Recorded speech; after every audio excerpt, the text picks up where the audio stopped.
Hey, go on a group time. Yes, please. All right, so we are. We are live. Don't say anything or do anything that you don't want anybody to know. It is group time. Somebody get our sign-in sheets. We need sign-in sheets for HSC and for TAP. Please fill them out legibly. And then if you are at South, please fill them out legibly and make sure that Miss Sierra gets those things. And we're going to go very quickly today because it's Friday. Woo! Yeah, everybody's excited about it being Friday. We have a little bit different thing today. We have it on the board over here, and I'm not certain that South can see it very well, but you know it's there, and take my word for it, it's very well done. Anybody got an idea from looking at the picture what that could be, what the thing can be about today? But it needs a brick wall. A horse? A horse? I don't know. It looks like you. It looks like you put a horse. No, we're not going to put horses. You're going to cross over the fence. We're not. Yeah, see all those kinds of things. So what are these? What are these things? It's a fence, isn't it? This is a big old brick wall that you're going to eventually hit if you cross over the fence. Let's go. See, that was pretty good. This is a fence. You'll notice in the fence there is a gate. There's a gate in the fence. So what does that tell us? Because you got to get through the lot. He didn't want to go through the gate, which he should have. Yeah, he should have went through the gate. Yeah, there is a way out of it. There's a way out of all this mess. What we're going to be talking about this morning for a little while is barriers to our recovery. You know, a brick wall is a barrier, is it not? Right. A fence is a barrier, right? Mm-hmm. What's this representing? A clown? A big old ugly person, right?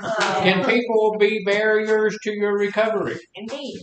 Mm-hmm. Yes, people are quite often barriers to our recovery. As a matter of fact, if you take a look at it, if you research it a little bit, if you think about your own situation, the greatest barrier and the one that's the hardest to overcome people. Are you still It's hard to get those people out of your life. Yeah. There's one big reason for that. A lot of the time, we don't want to get them out of our life. Mm-hmm. Secondly, they don't want to be out of our life. You know, when we're high and we've got a little money and we've got a little time, guess what we are? We're a lot of fun, right? We're a lot of we can be suppliers. We can do all of this kind of stuff. So a lot of the time, these folks don't want us out of their lives. And so even if we decide we do want them out of our lives, and we began to try to do the things that's going to facilitate that, they are going to be resistant to that, right? So when we go tell Bubba, look, I can't hang around with you anymore, Bubba going to start trying to figure out ways to make that not true. He's going to be coming up with things that is going to make us want to do that. So he can be a barrier. Or she can be a barrier. Right? So what is this? Church. A home, a church, a barn. A slaughterhouse. This is a slaughterhouse. That's what it looks like, right? This is one of those terrible, nasty, horrible plants around here that make it okay for us to suck sulfur down our throat. Yeah. And kill ourselves slowly. This is one of those. But this is represents a job. Can a job be a barrier? Yes.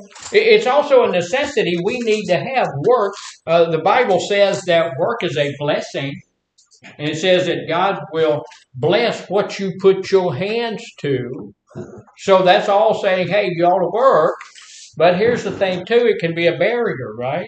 Mm-hmm. I want to go to England. How many people want to go to England? Yeah, I want to go. I want to go back but you know, the job wants me to stay here, so that's a barrier. Sometimes your job can be a barrier. How can your job be a barrier to your recovery? Working with kids. Working with children.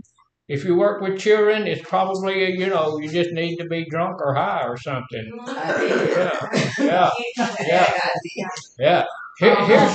Here's the thing. What else is over here in this building? People.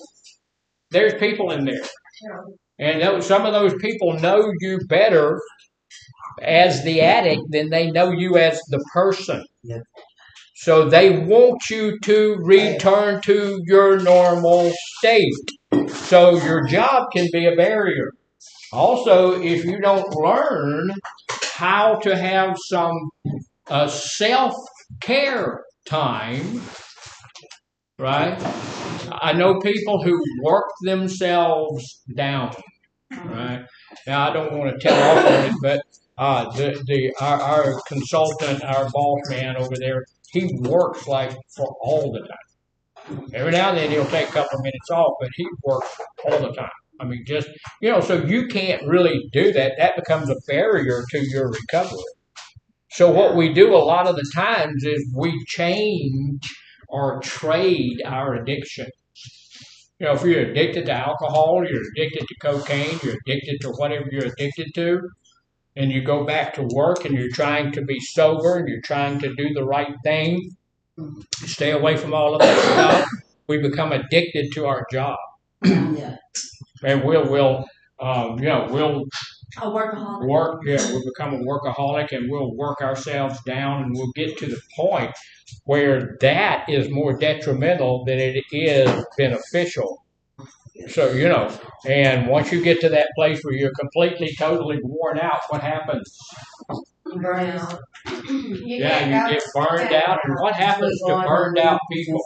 You can fall back into your addiction. Yeah, it's really easy. It's a Once I trigger. get, But you can't go to your meetings and stuff, stay plugged in. yeah. When I get to where I'm worn out, tore down, and I can't do things, then it's a whole lot easier for me to get back into my addiction, right? So we've got to watch all of that stuff. So how many people brought their books? I Well, you got to have your book. You folks at South, if you don't have a book, go and tell your counselor that you need to have a book. Okay? And so, you know, if you don't have one, you need to get one. We're going to be on page 62 here for just a little minute. We're not going to be there a long time, but we're going to be there for just a little minute. We're going to talk about a couple of things. And this is the last on that assignment that we have to. This is the end of assignment 9. And assignment 9 is going to lead us over into what we're talking about today. And if you're in South, if you saw all of the shaking and stuff, we've had a small earthquake here.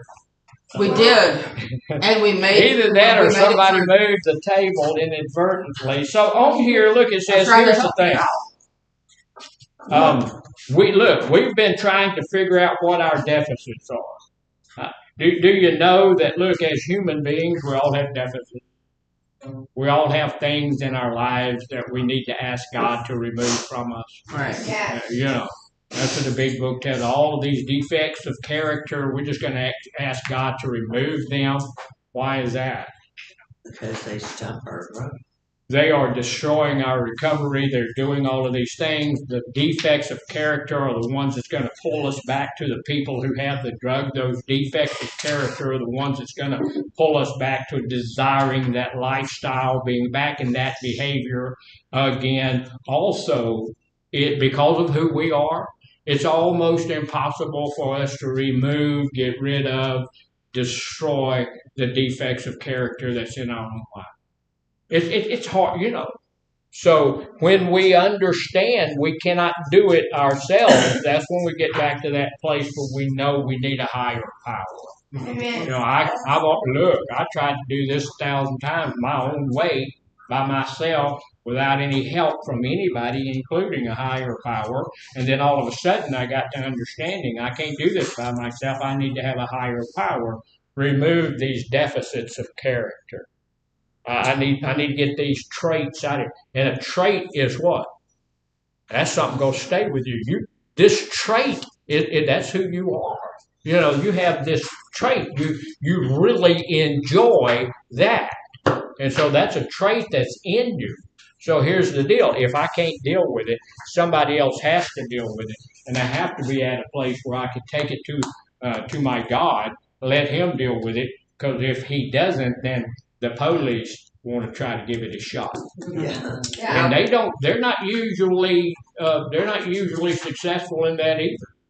Yeah, you know, I worked at the prison for 16 and a half years, and I've talked to more than one person who's had the 5th and 6th DWI. Yeah. It's my 3rd time down here, you know, it's my 7th DWI.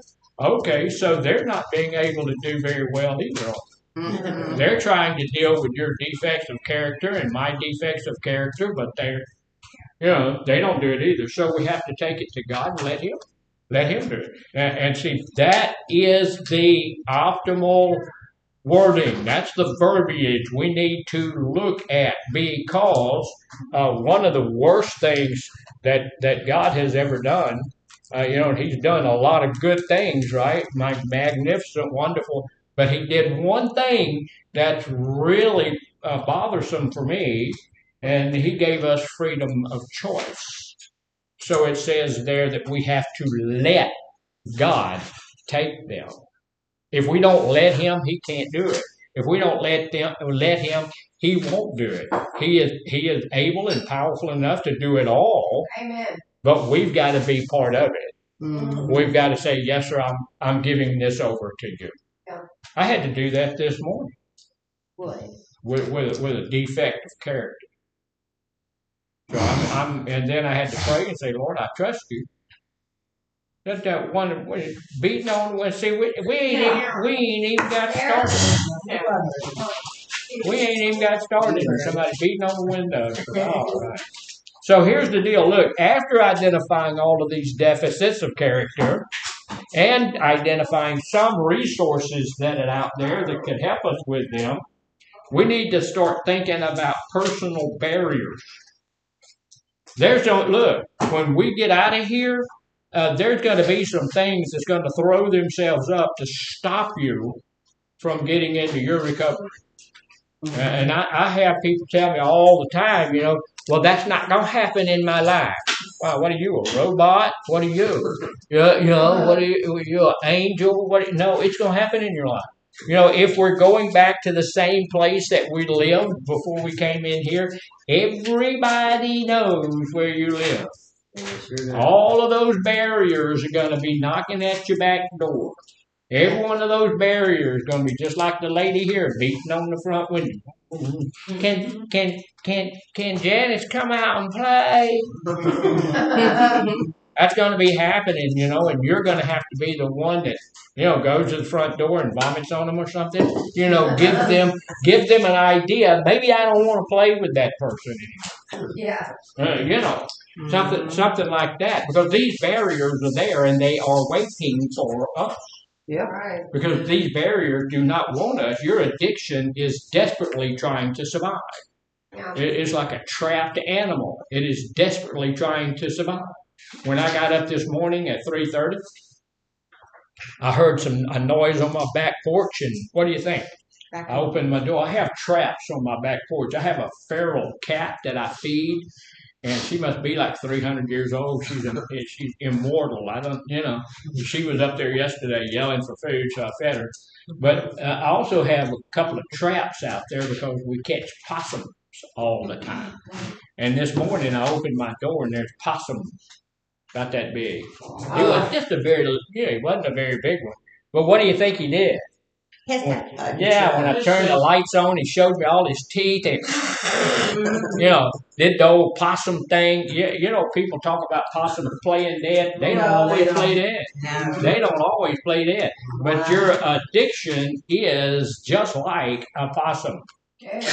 It's going to hiss and scream at you. And the other thing that it's going to do is play dead. It'll play dead. See, you'll think, well, it's done with. You know, I've been through treatment. I've done, as a matter of fact, been through it 14 times. You know, so this time I got it. You know, I believe everything that counselor was saying. You know, I got it this time. I've got it. So your addiction will lay down and shut up for a few minutes.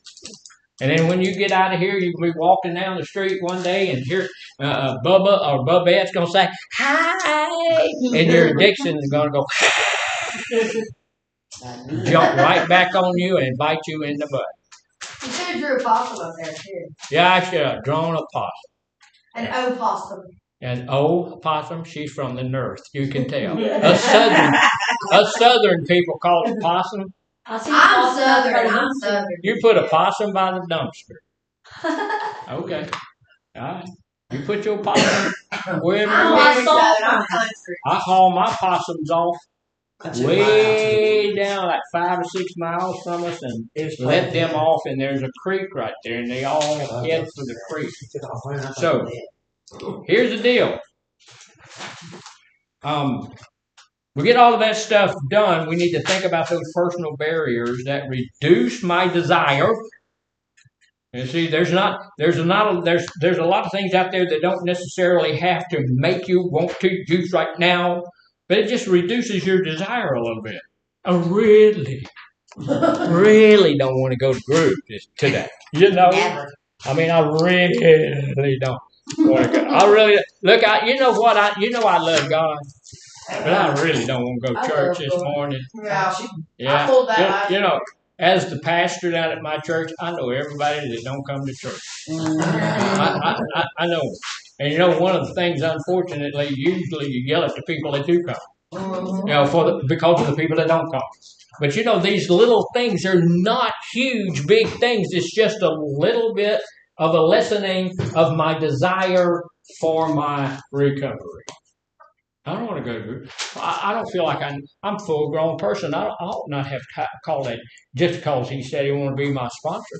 Just a little bit. And it may take a little while for that to happen, but we need to be cognizant of the fact that it's happening. I need to know that, hey, there's a barrier here in my life that's just popped up, and I'm not resisting it as hard as I want to. Right? Somebody calls me from Lufkin or somewhere like that and says, hey, I'm going to be in town. I'm leaving. I'm going to be in England that day. When you come by here, you know, I'm taking a trip to Mars. I'm not going to be here. Well, when are you going? Never. I'm moving to Alaska. I'm going to be a polar bear hunter. I'm gone. You know, I'm not here. Well, when are you going to be? I'm never going to be here for you. Right. Never going to be here for you. Love you. I've had enough of you. Yeah. Go away. Go away. So I know that sounds hard. Sounds harsh. That's things we have to do.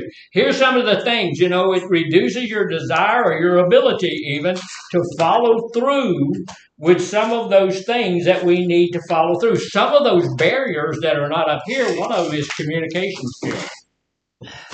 We don't have, you know, it's hard for us to communicate to the people around us the need for me to stay in my recovery. It's hard for me to communicate with Bubba that I can't hang out with you anymore. It's hard for me to tell my mama and my daddy and my sister and my brother, look, I need to do this in order to stay sober. It's hard for me to communicate to my family that I am not staying sober for you. This ain't about you. I'm staying sober for me. I have a guy that I've dealt with for a long time, and he's still sober, but he's white knuckling it. He's got about 3 years and 6 months of sobriety. He's not in recovery. He's got the sobriety, and every time I look at him, and I say, hey, look, man, you know what's going on? I'm still sober 3 years and 6 months. I said, well, that's great. He said, you said I'd never do it. I said, you're not. You're not going to make it. You know. He said, well, I'm staying sober for my daughter. And that's the problem. Yep. You can't stay sober for your daughter. He was drunk as a skunk one day, and his daughter sat on his chest and told him, I want you to get sober. So he used that. Is that a good catalyst? It is a good catalyst. It's not a good thing to base your recovery on. We have to get sober because we want to stay sober. Is that going to help my children? Is that going to be beneficial to my spouse and my children and my? Yes, it is to everybody, but that's not what I can base that on. I have to base it on the fact that I suddenly got to the place where I know I can't do that, and you can't white knuckle it the rest of your life. You can't make it every day. We have to get to that place of recovery where we are at a place where we feel good, not get comfortable with our recovery, but feel like this is where we belong. We're supposed to be in recovery. I'm not supposed to be a victim. I'm not supposed to be a slave to whatever's got me enslaved, right? So some of those barriers are, look, not being able to communicate well. We don't have a lot of confidence sometimes. Or we get overconfident. Confidence is weird. You know, I pray every day to be a person of confidence. I want to be confident in who I am. I know what I know, and I know what I can do, right? So I want to be confident in that. I'm not the most confident person with the computer, but at 3:30 this morning, after I checked on the possum, I'm going through a course in computing. And I'm on number 3 on the little things, and I figured out this morning I'm gonna have to go back through that, you know, because I'm not learning it as quickly as I used to learn things, so I got to go back through that. But that's gonna be okay, right? So we need to have that level of confidence that says, yes, I can get that job. I talked to a young lady yesterday, and she said she's going to go to work. She was going to try to go to work at Sam's. No, at H-E, at someplace. She's going to try. Is that a good attitude? Is that a good? Is that no? I'm going to go to work down there. When I walk into a place to go to work, I'm walking in that place to go to work. I have the confidence that I can do you some good. So you need to hire me so I can do you some good. Right. And you can pay me and do me some good. Right? We need to have that kind of confidence, but we need to watch the confidence because I can become what? Overconfident. Yes, I can go down to Tia Juanita. I can go back in the back and listen to that old lady sing. I can sit right there while all these other people get pleasantly drunk around. No, you can't. Not long. You might be able to do that one time, and a lot of times we do that. We'll go one time to prove we can, and then the next time we're drunk on the pool table. You know, so we don't need to get to the place where we're so confident in ourselves that we're going to go do something stupid. You know, like call Bubba and say, hi.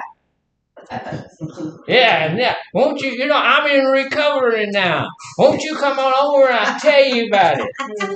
And Bubba comes to your house and brings a 6-pack. Yeah. I had a guy tell me the other day that when he went to people's house, he would take a bottle of wine or a 6-pack with him or something. I said, what are you doing? He said, well, I'm not going to just show up there with nothing. So, okay, yeah. He said, I'm not going to drink it or nothing. I'm just going to. That's just like the guy that said his daughter was his reason for getting. He keeps a bottle in his icebox. Okay, what's that about? He said, well, I go in there every now and then, and I pull that bottle out of that icebox, and I look at it, and I say to myself, this is what caused me all that trouble. Oh, God. And he said, what do you think about that? I said, well, you're ignorant on a lot of levels. A lot of, you don't need to keep, that's called testing ourselves. And guess what happens when we test ourselves? Yeah, how many people fail to test? I failed a bunch of them, right? And so, look, here's the deal. I'm not going to test myself, so we don't need to get that's stupid confidence. We don't need to do that. Don't have it in your house. Don't have it on your land. Don't have it in your county. If you can move to a dry county, move to a dry county. You know, at least you got to go somewhere to get the junk, right? So we don't want to get overconfident. Another thing is fear. Fear can be a real big barrier for us. Why is fear a barrier? They stop you from going forward. Yeah. It'll do a lot of things to you. Fear can make you afraid to go into the AA group that you need to go to, or afraid to go talk to the sober support people that you need to go to. Also, when you step out of here, we have this inordinate fear. I no longer own my coping skill. Hopefully, I've built some new coping skills in here, but do they work as well as my old coping skill? No matter what happened in my past, I can take a drink and that was gone. So my coping skill was fabulous. Now I don't have that coping skill anymore, and I've got to come up with other coping skills that don't work quite as well as that one. So I've got to figure out how to get those coping skills to working in my life. And that coping skill was my lover. That coping skill was my God. That coping skill was my friend. And now I'm outside of here without that. It's like jumping out of airplanes. I have a friend who carries a parachute in the back of his car. And it costs about $300 to have somebody take you up, and then you jump out of an airplane with this piece of silk on the back, and you float down. So that's your support system. You're floating down on a chunk of silk. And when we get out of here, it's going to be like we've jumped out without that piece of silk. We've jumped out of the airplane, but now we discovered we don't have that parachute anymore. So when we get out of here, that kind of fear is going. What am I going to do now? I have got to come up with. Anybody ever had a breakup where you broke up with somebody you really loved? Yeah. What's the first question you ask yourself? What happened? What happened? Why? Yeah. How on earth am I going to live without? Am I going to live without? Yeah, stop it. Yeah, that's exactly what we do. Look, in the 7th grade, I fell in love with Letitia Doyle. Do you think that's weird? Because here's the deal. I'm 71 years old. I was in love with her when I was like about 14 years old. I still remember Letitia Doyle. Wow. I probably will never forget Letitia Doyle. But Letitia was perfect. But I'm thinking in my thinker now, she's probably old, fat, and ugly. But I still remember Letitia. And in my mind, and I remember the day we broke up. And right after we broke up, that was how am I going to live now? I mean, what's life has left to offer? I was like 14, 15 years old. The world ended. Of course, like 3-4 weeks later, I met Melody, and the world was back on. But that's exactly how we feel when we get out of here. What am I going to do now? I have disowned my coping skill. I've disowned alcohol. I've disowned all of that, and that's the thing that helped me through all of this stuff. How am I going to? So we've got to come up with some coping skills, and we've got to learn that fear is just a huge barrier. Can you do it? Yes. Yeah. With help. Look, here's the thing that helps me more than anything in the world when I finally figured out that this thing is a disease and can be treated. And also, there are millions of people out there that don't use. That don't use. There's lots of people who never use. They do it all right. There's a whole bunch of other people who used to access this stupid, crazy stuff, had gotten addicted to all kind of mess, and now they're clean, and they're still clean, and they've been. Look, here's the deal. If you can, I can. Right? There's nothing you can do that I can't do. Right? There's nothing. I mean, there's nothing. I can do all things through Christ, who strengthens me.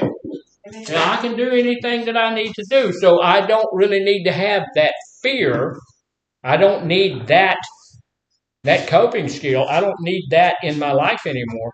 But that fear can be a barrier. When we run out of here and say, oh my God, what am I going to do? Because I know how I used to use it. What am I going to do? And then it says, look, even, and this one was a real hard one for me. A real big barrier out there is motivation. See, this guy sitting here, he's looking all that good. Does he look like he's motivated to get out the fence? No, looks like he's enjoying No, it. he's just standing there. He's not, look, the gate's over here. The AA group is probably over there somewhere. So he's, look, he don't have any motivation to get out of that gate at all. It looks kind of Back of those towards the work. rough. He doesn't have any, I don't know if it's a girl or a guy, he's kind of funny looking, but whoever it is, he doesn't have any motivation to move from where he is. He is stuck in that look. When I get out, it's going to take me being motivated. Yes. It's going to take me being motivated to do it. It's not going to work if your mama is motivated for you to get sober. That's never worked. Because, you know, your mother can yell at you and all of that stuff forever and ever and ever, but her motivation is not going to work for our motivation. Right? Because I would bet that y'all mama's motivation would be for you to be part of the group. I don't know, but they're over here eating something and then looking at each other and anyway. Strange stuff going on. Says, look, so we need, choose one of these barriers, it says, and then figure out how you're going to, you identify one of these barriers and figure out how you're going to overcome it. We're going to talk about that in just a little bit. So, we do know that especially in early recovery, the details of managing our life day to day, personal healing, resolving the difficulties created by my past addictive behavior can seem to be overwhelming. Right? It does. It seems like, you know, all of the stuff that went on in my life, all the legal stuff that happened, all of the relational stuff that happened, all of the, you know, crazy mess that happened in my life, you know, that just seems overwhelming. And so, you know, I sometimes think back on all of the stuff that happened in my life, and man, some of that stuff is still overwhelming. Yeah. You know, but I'm not going to, you know, I'm not going to go back that way. I'm going to go this way. So one of the things I've done is, you know, I don't sit around and think about the times I lived under somebody's house. I don't do that. I don't sit around and think about the times we had to move from one house to the next because the rent was due. I don't sit around and think about the fact that my little brother and I were, Mom had made us a pancake one night for supper. You know, we call it supper back in Mississippi. Y'all call it dinner over here. And we were cutting up our pancakes, just a little thing about that big around. We had our knife and our fork, and we're cutting it up. No butter, no sugar, no nothing, just a piece of bread. And we're cutting that up, and we're pretending it's meat. And what's really sad, my little brother said, well, this is a steak. I said, that's good. I was pretending mine was bologna. You know, if you're at that level in your life where the optimal food for you is a chunk of bologna, you're in bad shape. You know. So, but I don't sit around and think about all of that stuff. Sometimes I go back and think about my military days because I thoroughly enjoy thinking about that. Yeah, you know. So, you know, we need to get to the place where we know what we're doing day by day. Those old things can seem overwhelming. So it's important to prioritize things. Take things a step at a time. And here's one of the greatest things that we can do for ourselves is understand when you need help and be willing to ask for it. Understand when you are starting to do the things that you know are going to lead you to back to your addiction, and then go ask for help for that. If I can't do this on my own, And the greater majority of us, we can't do this on our own. So we need to be able to go ask for help. So that's the end of assessment of assignment 9. So we can all go home now. No, Okay, we got a little something else. did you So write we'll this look book? at it, ma'am. Did you write this book? No, I did not write that book. If I'd have wrote that book, it would have been a whole lot less impressive.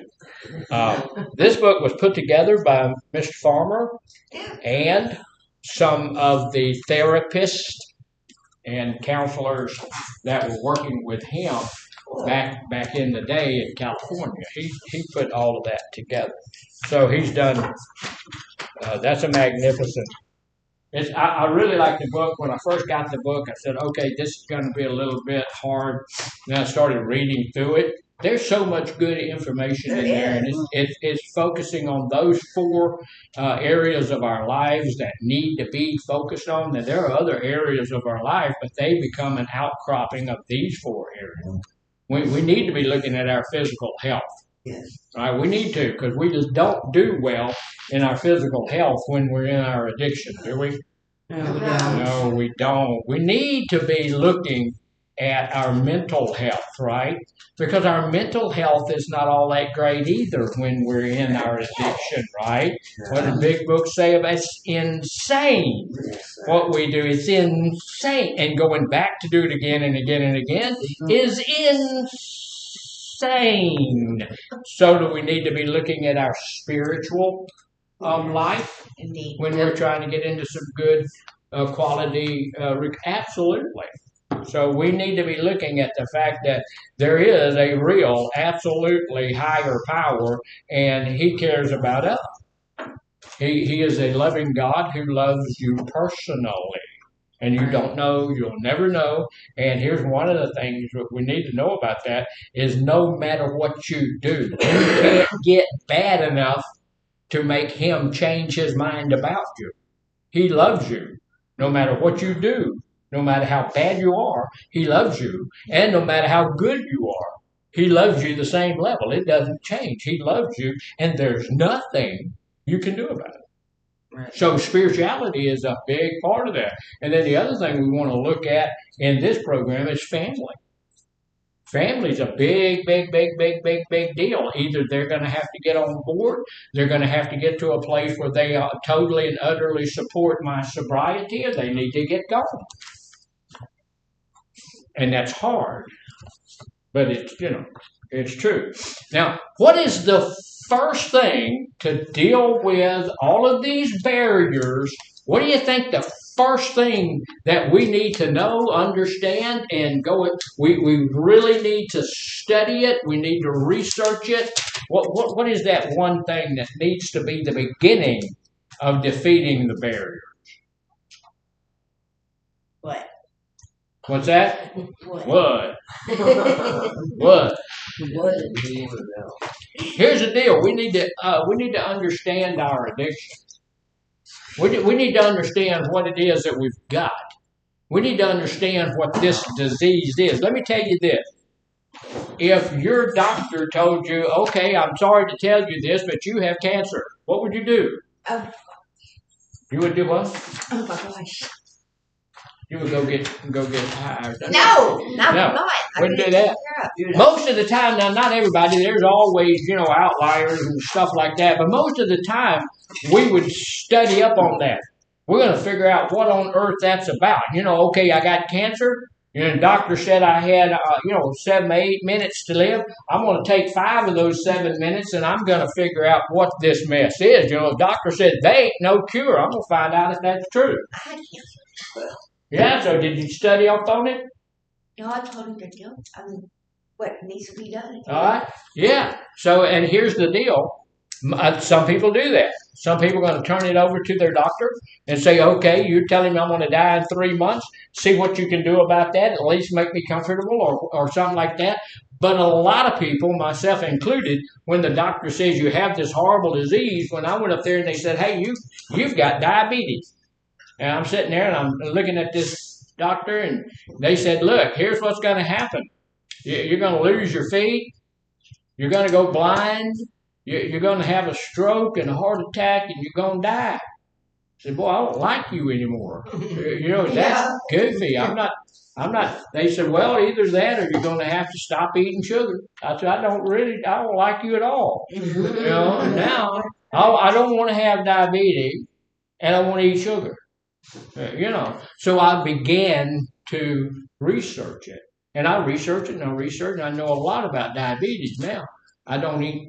I don't eat right, but I don't eat as much as I used to eat. So we need to know what we got. And if we know what we have, we should research it. I have talked to a whole bunch of people, and when I ask them questions about addiction, not a lot of people know a lot about it except that we're addicted. I just can't stop using it. Okay. So we need to get into it and figure out some more about what are the universal triggers? People, places, and things. People, places, and things. Probably, look, this is a real big deal because we ought to know what the universal triggers are. Because what does universal mean? Everywhere. Everybody. Yeah. Everybody. And you know, people will look and say, well, my mama ain't no trigger. Yes, she is.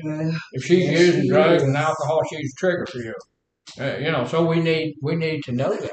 And there's a whole lot of other things about so you ought to know as much as your counselor does. It's your disease. You ought to know as much as they do, or more. It's us. We're the ones that are affected by this. Yeah, you know. So here's the deal. Before diving into all these barriers and everything, it's crucial to comprehend the nature of addiction. We need to know what the nature of addiction is. And so we're going to do that. It's a complex. See, most of the time, we have a whole lot. Now, this place is not like that. That's when we have 4 things we're looking at. But a lot of treatment facilities, rehab places, and stuff like that, they focus on one thing. What's that? My use of drugs, my use of alcohol. We just want to get you sober. Am I in good shape when I'm sober? No. Because when I'm sober, I'm looking for my next drink. True. Getting sober is easy. Every drunk in the world, every drunk today can get sober for a few minutes, few hours, couple of days, a month maybe. Every drunk in the world can get sober. We want to get into a lifestyle of recovery. This thing is not just about the stuff I was putting in my body. This stuff is about the behavior that I was involved in. This disease has to do with the excitement that it causes me. All of those things. It says, look, it's a complex condition that involves intense, get it? Intense and uncontrollable urges and craving, seeking the drug, and then using the drug. What does intense mean? Strong. Extreme. Strong, powerful. Extreme. I was in group one time and I said, what does the word intense mean? And they said, that's where the Boy Scouts go camping. Oh, Lord. Intense. They do. They go camping intense. But in this situation, it means it's stronger than I can deal with. It's more than I can handle. It's intense. It's serious. It's insane. When I want to do what I want to do, it ain't like one of them things like the Miss Nancy Reagan said, just say no. I say no. I say heck no. I say hell no. I say we ain't doing it. I say no, no, no, no, no. And then I say that on the way to the alcohol store, right? Yeah. And I'm pull it up and just, okay, I ain't going to do this. I don't need to do this. I don't have to do this. It's intense because the disease is screaming at me that if I don't use it, I'm going to do what? Die. If I don't use this drug, whatever the drug is, then I'm going to die. That's my mesolimbic system that's telling me that. It's a lying piece of lower than a snake's belly and a wagon rut piece of slime. You won't die. Lie. You won't die. If you don't use it, you won't die. But if you do use it, you will. Right? Eventually, it's going to get you. So, despite the harmful consequences, what? At some point, if it just keeps screaming at me and I keep listening, I'm going to die. I'm going to use. And so that's going to cause me to die after a while. So there are changes in the brain, right? Look, the drugs that we use change our brain. And we get to the place where we can actually talk ourselves in to doing something that we know is insane. Reusing that drug, going back to that drug, doing those things, those behaviors that lead me to it. Yes, ma'am? You said the first thing we need to understand our addiction. And then what? And then what? Well, that's what all the rest of that stuff I've been saying is the then what. See, I just quit writing instead of listening. Okay, I'll continue. No, that's it. It's crucial to understand the nature of it. It's a complex condition that involves intense and uncontrollable drug craving, seeking, and use, in spite of the fact that we're going to have harmful consequences happen because of it. Okay. Yeah.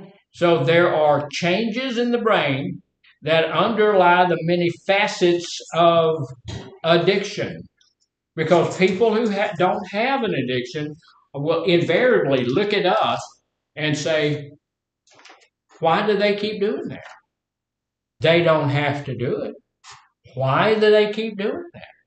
And, same thing with lung cancer. I had somebody say something about it yesterday. But, I do know people who have lung cancer and are still smoking. So why would they do that? Oh, my God, you have lung cancer. Somebody talked about the grandma or somebody taking the oxygen mask off to smoke a cigarette. Oh, my God, Pop, they already have destroyed their... Why would they continue to do that? Because this disease is unfathomable.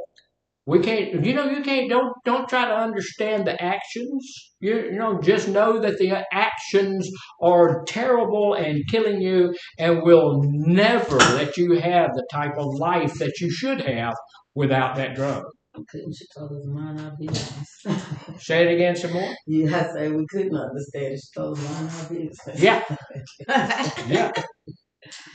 So here goes. Understanding this sets the stage for how we can attack and stand against six of the major barriers that we're going to look at. They're not all up here, but 6 of those barriers we're going to take a look at. What do you think the number one barrier to our getting into recovery and staying there? Well, yeah, we are. But why is that? What is that barrier that we put up that keeps us in our addiction? Fear of the unknown. Fear of the unknown. That's there, yeah. But what's the number one? When I went to work for the prison out there in the year 2000, I went out there and there's the guy there that was the director, and he called me to his office.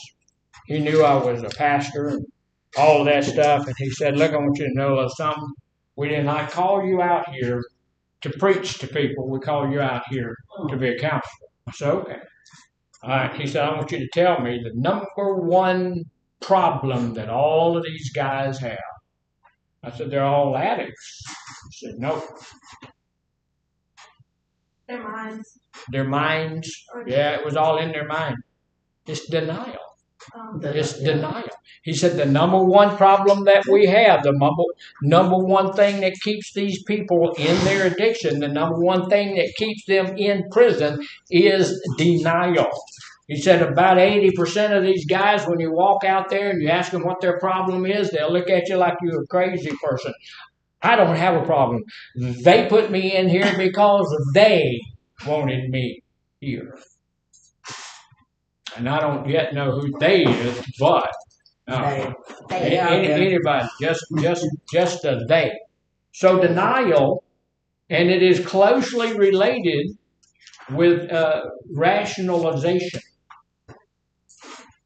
What is rationalization? That's what I use to talk myself into it. I can rationalize this. Look, I've been clean now for 6 months. Somebody, and again, we don't want to point out who it was. We want to say who that might have been. But somebody said, just how long do I have to stay sober before I can start drinking again? I did not say that. Yes, you did. So, but that's that's that place where we get to the a rationalization. I've been sober for 10 years. I should be able to have a drink, right? Yeah, it ain't like that. Yeah, it ain't like that. No, none of us can just have one. You know. Here's the deal. Denial is a powerful survival mechanism. God put the mechanism of denial in us. Why on earth is that? When I fall in the water, and I'm out in the middle of the ocean, and I fell off of a cruise ship, and the cruise ship is doing what? Cruising. Yeah, he's going on. He's cruising. 14 hours later, they figure out, they got 300,000 people on this big ship, and, they got a couple of thousand people on that ship, and one of them falls overboard. Unless somebody goes running and telling somebody, hey, this guy fell overboard, you're going to be out in the middle of the ocean all by yourself, and there's nothing there. What will denial help you do? Yeah, your situation is almost hopeless, right? Almost hopeless. You're out in the middle of nowhere. The cruise ship is going to Cozumel, leaving your butt out there in the middle of the ocean, and they don't turn around. Takes them 3 days to get the ship turned around to come back and look. By that time, you're usually. I got a job and everything else. Yeah, and the shark's going. Shark's going to hit somebody else. He's feeding us off his ship. But denial gives you the idea, I can do this. I'm going to keep myself alive. I'm going to keep floating. I'm not going to die today. I'm going to deny the invariability of me sinking out here and becoming shark food. And so that's why God put that in there. You can deny that you are in a hopeless situation. And look, is it an absolutely hopeless situation? No, people have fallen off those ships and have been rescued. Not a lot, but some people have. So it does happen for some of those people. Well, that's what denial's about. But we use denial to do what? Keep using. Is it still? We're using it to protect something. What are we protecting? Our addiction. We're protecting our disease. I don't have a problem. I don't have an issue. The only issue I have is that I can't pay the rent. I need to pay the rent. They're going to kick me out of my house if I don't pay the rent. I need to find somebody to help me pay the rent. Of course, I'm spending a lot of money on booze, but that's what's helping me cope. So if it wasn't for that, so denial is a powerful spiritual mechanism in the face of overwhelming distress. What is distress? Is that number 3? Stress is in our lives all the time. We're always going to have stress in our lives. When something stressful gets to the place where it's beyond my capabilities to cope with it, it becomes distress. So when there's distress in my life, then denial can be that coping mechanism that we use. I told y'all yesterday, I think I had a friend who passed away on Sunday. I talked to his dad this morning, and he's at that place. He actually, it really hadn't just hit him yet. So he's kind of in a place of denial. So he's at okay.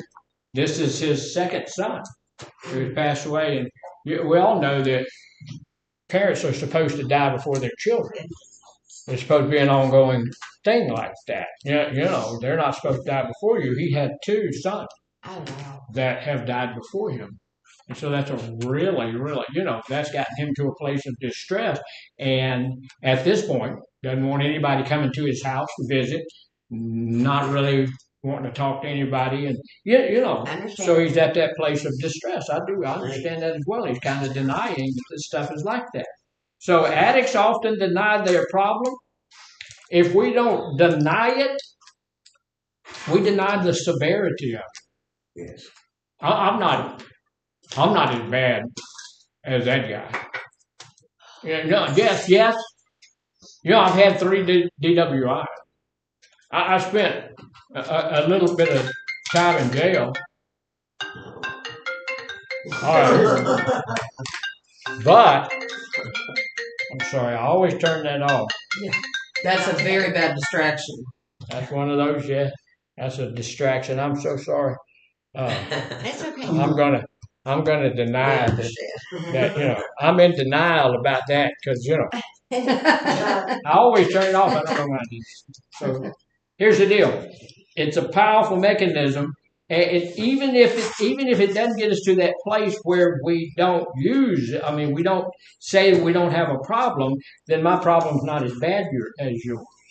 This barrier to recovery is often compounded by rationalizing it, right? Just like that. I'm not as bad as that guy. I'm not as bad as that person. I'm not doing all that bad. That's why I've had people in my groups, used to do a lot of IOP groups, and I've had people in those groups who were still working. They had a job, they had a family, they went to church, they did all of that stuff, but every day of their life they used alcohol. That's what they call that?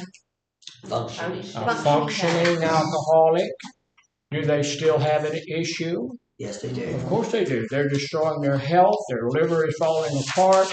They're going to die early and all of that stuff. They're driving drunk every day of their life. All of those things are problematic, but they can tell me, well, I make $75,000 a year. Okay. We'll use part of that to bury you with. I'm not that bad. And one of the things and this is a true statement, I've had a lot of people who had a lot of problems tell me, look, I can quit anytime I want to. Is that true? No. Sure it is. I can quit, but that don't mean I'm going to stay quit. Yeah. I'm going to quit and go to work this morning, but this afternoon I'm going to get something on the way home. I have people tell me the same thing about tobacco. Look, I'm not addicted to this. It's not even addicted. I don't even believe that. And quit anytime I want to. And that's true. Mm-hmm. But an hour later, they've unquit. Yes. And they ain't going to quit no more. Had a guy who his heart was, the doctor told me that his heart was the largest heart that he had ever seen. He had an enlarged heart, and it was just huge. And he said he didn't know only 30% of his heart was still working. So he had 30% of his heart still working. Told him that, the doctor told him, of course, you've got to quit smoking. Okay. So his wife also smoked, and they would smoke and drink Pearl beer. He'd sit at one end of the table, she'd sit at the other end of the table, drink Pearl beer, and smoke cigarettes all day long. What they did. They were an older couple. And so when he quit smoking, he went down, he quit smoking, he quit drinking, and she was sitting at the other end of the table, and she was still smoking, still drinking. And, we told her, you have to stop smoking as well, because you're a huge trigger for him. He's not going to be able to stay quit if you don't quit yourself. What'd she tell him? No.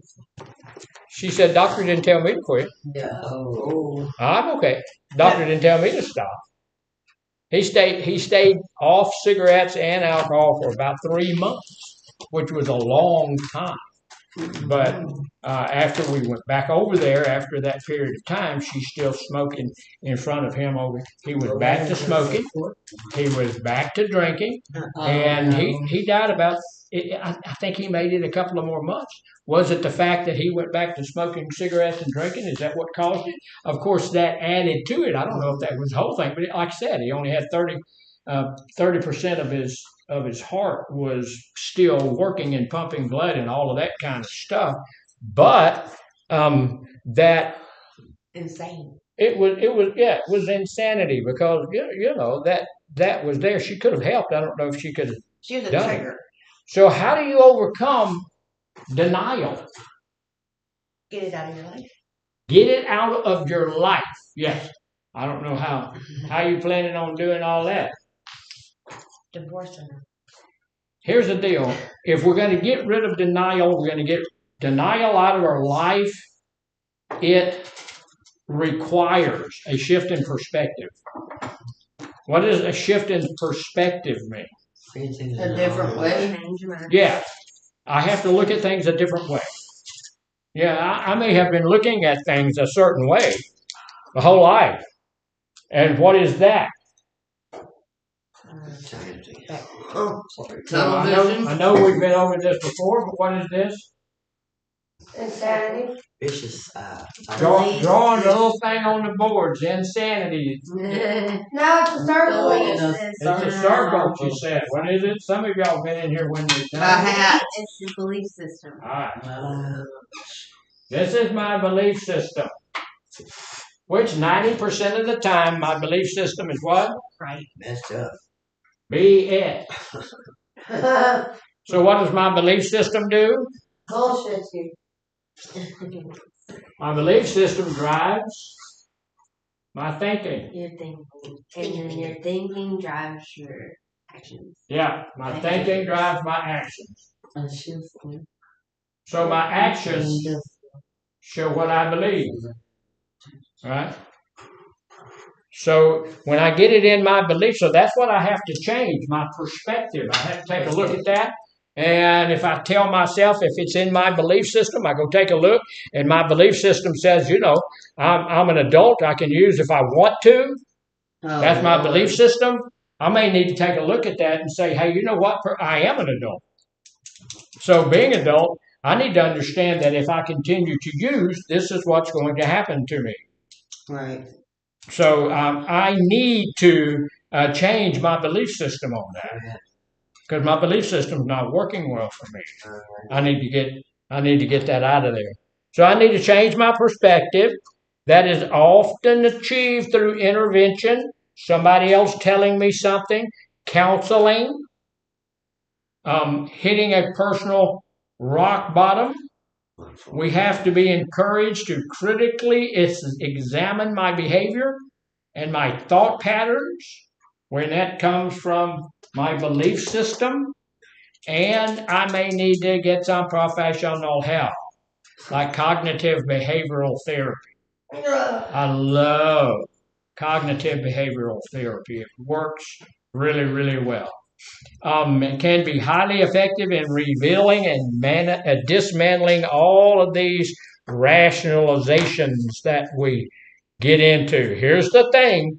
I go to a counselor. What do I have to do?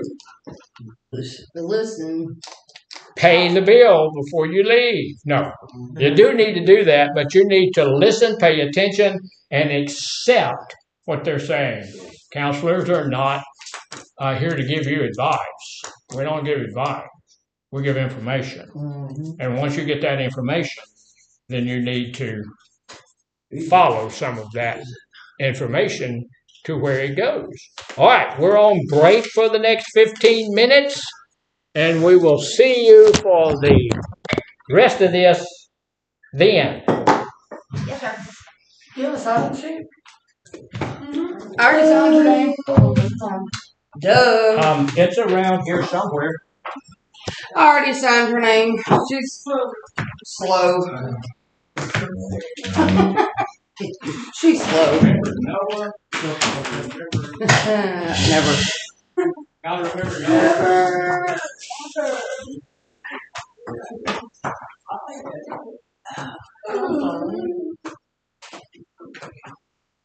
Can we sugar? What you got, man? Dude, I want to find this I'm trying to tell you. I think he sent some money, but. Hey, if somebody goes to the store, then we need to go. Yeah, we go for it. Yeah, I got cash.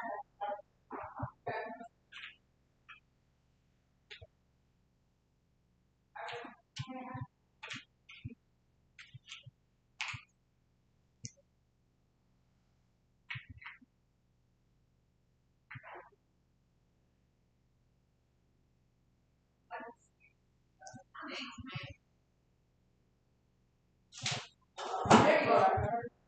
She's on her way back up to car. You know this place is I like it.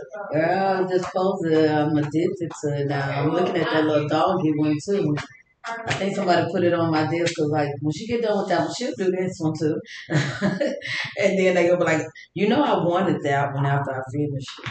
Like, yeah, I just want this wolf one. It is so cool. It is so cool. I wish I would just have some because Yeah, it's like once you get the outer and you start like this one, I was looking at the doggy one. I was like, this would be hard because then like you got the ladders on the truck.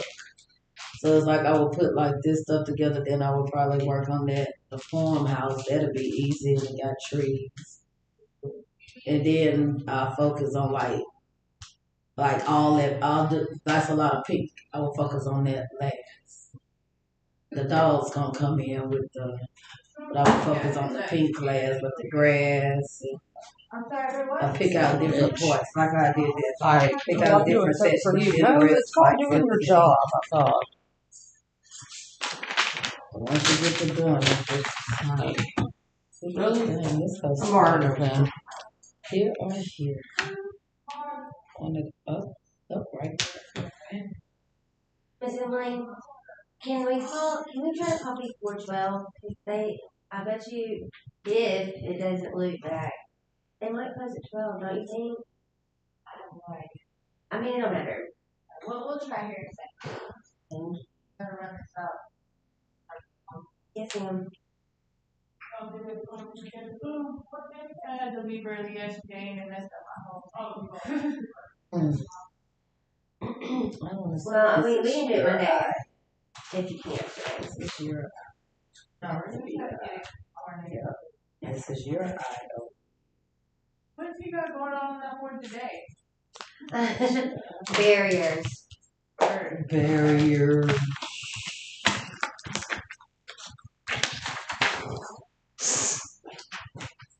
Trying to get to the house again?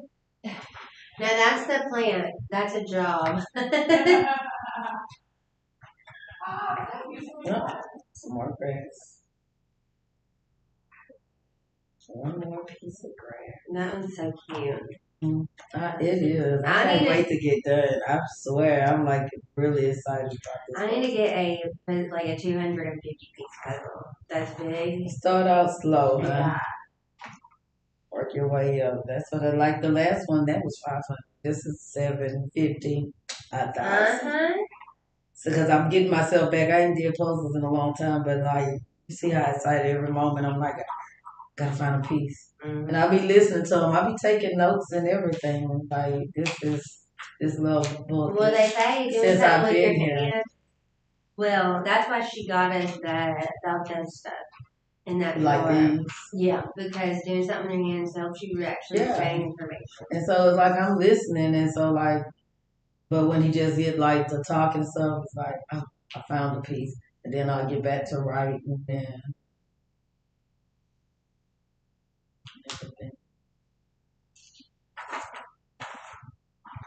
I feel like talking to you right now is still like, and I'm still like,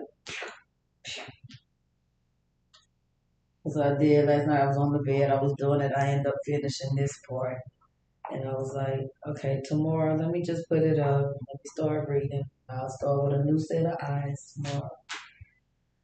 I wasn't even ready for it.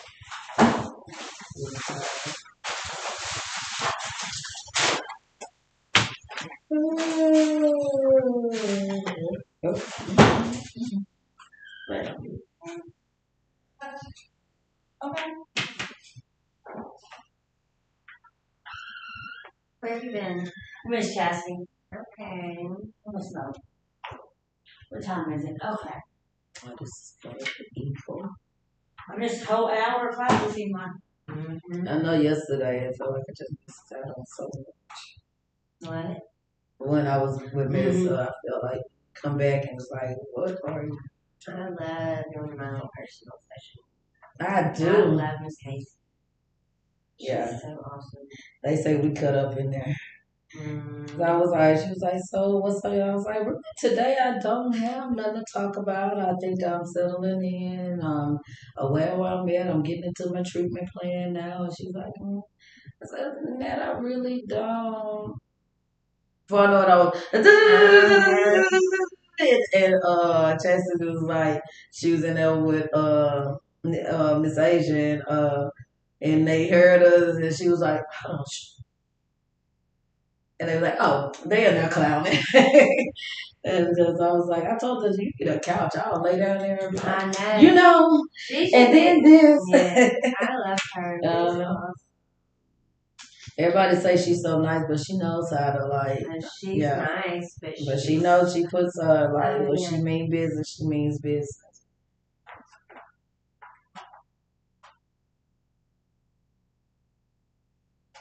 That's what I say. I just feel like they all put in certain places. Even like, cause I was finally able to get a visit this weekend. And when you told us, like, Chastity, the way that it was like, God, I'm finally able to get a and I wasn't like how, what you calling them, God damn it. Nah, I wasn't like that. I just stated, like, man, shit, it's like, as soon as I get ready to be able to get something I need or want, then, well, that's the way of da.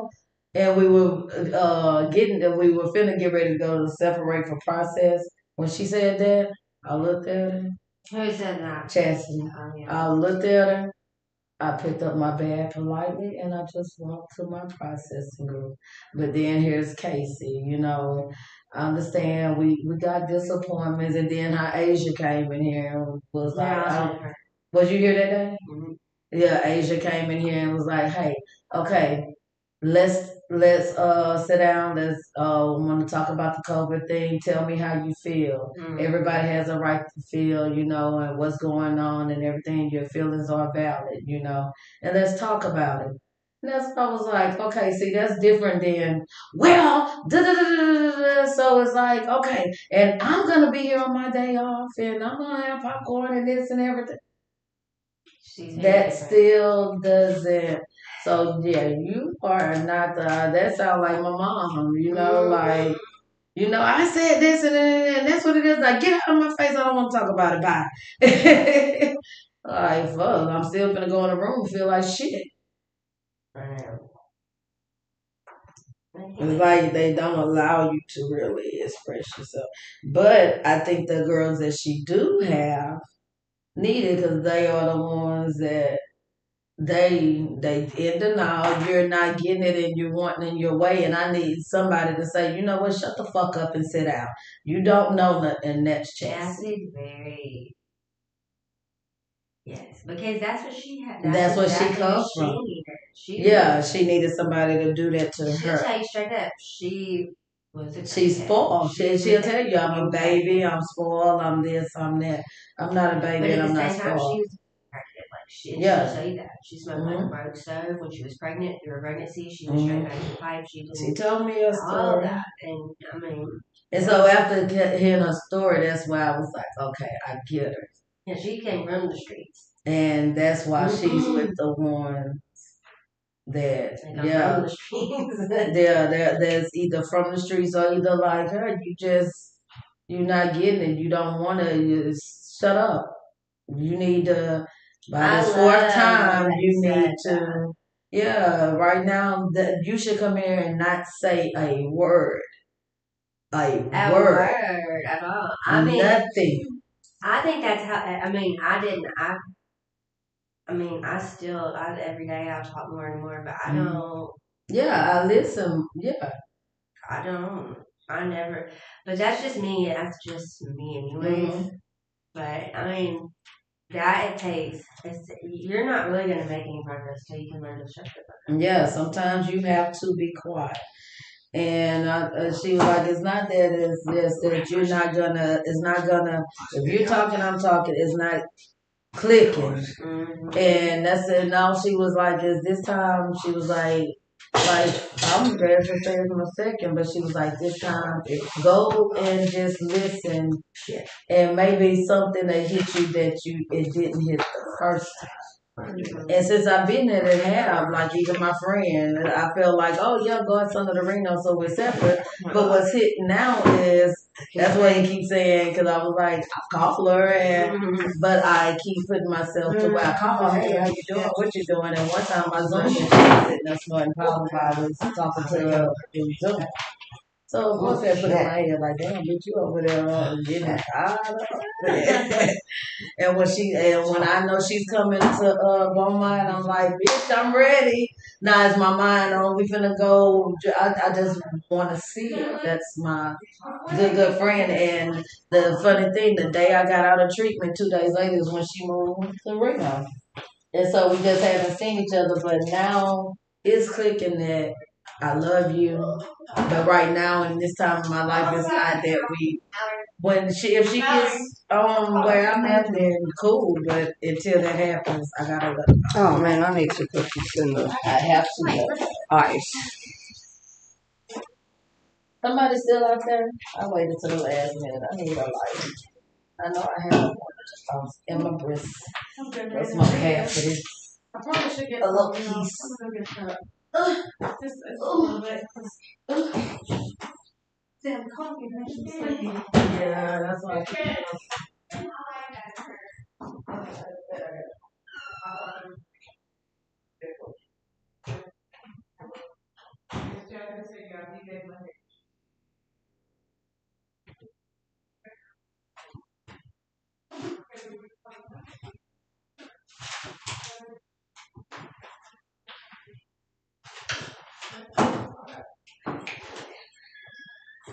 So you can pull your troubles. See that? Pull your troubles.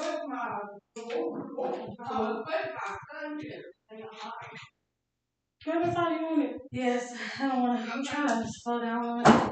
I drink sodas like crazy. Did you go to the doctor today, Carol? Huh? Did you go to your doctor today? No. I usually make me switch it to a phone.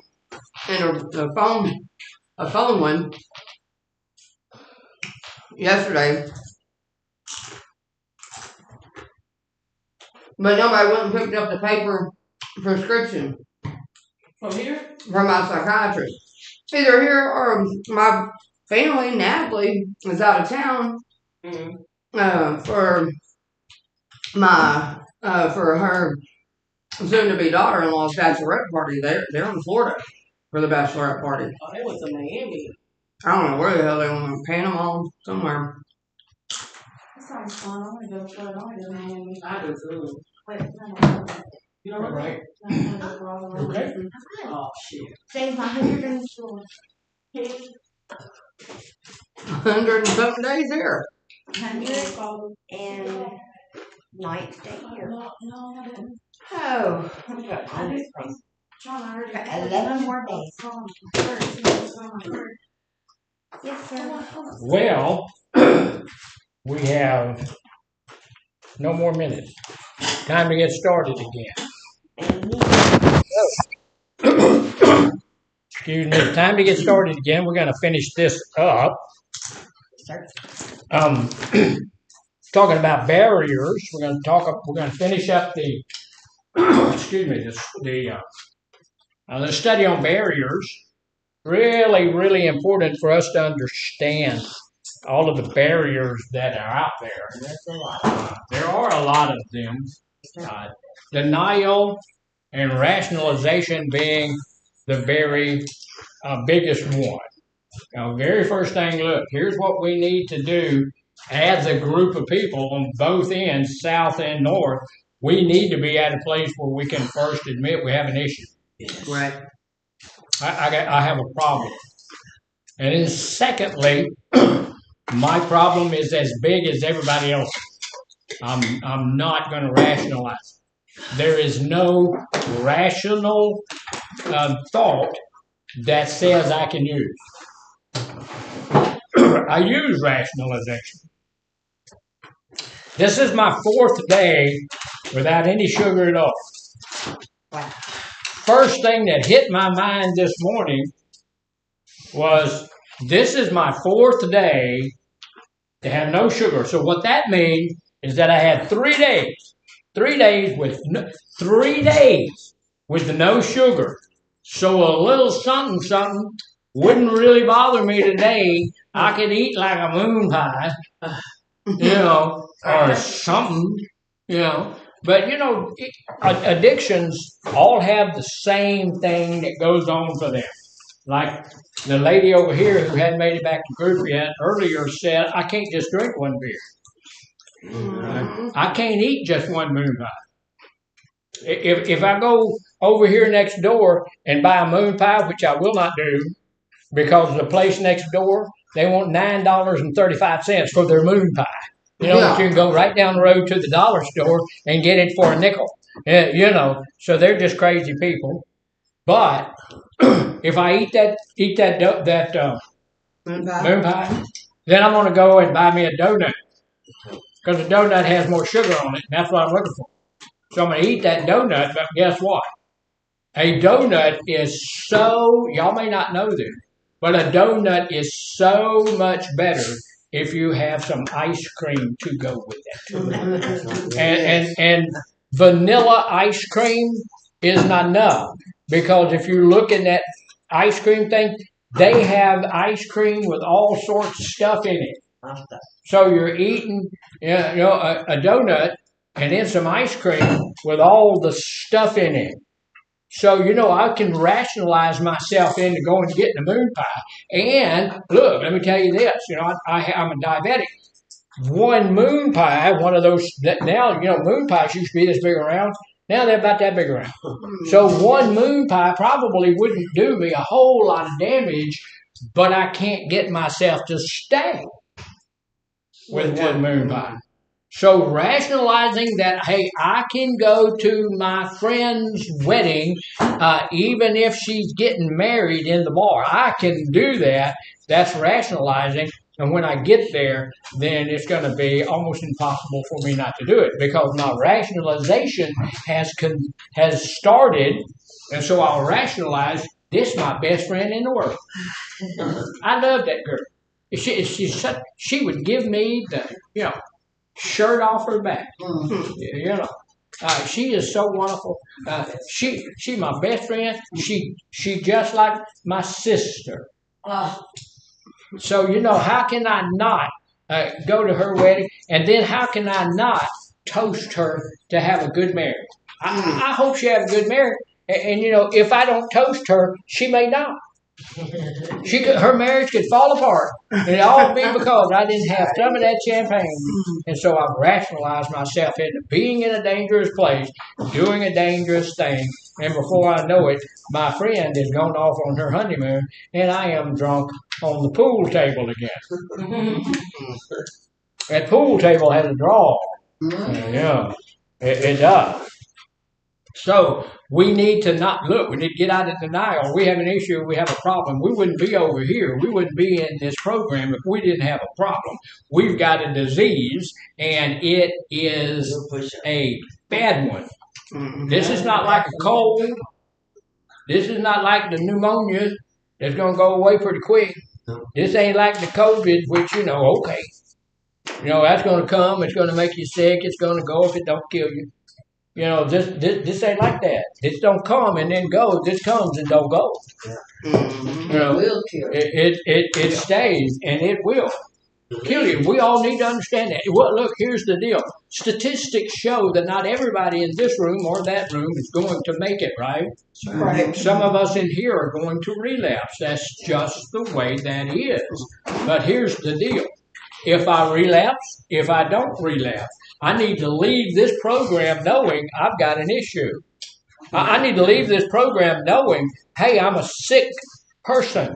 I need to leave this program knowing I'm all diseased up, right? I need to leave this program knowing that the fact that relapse is out there, and it may just happen in my life.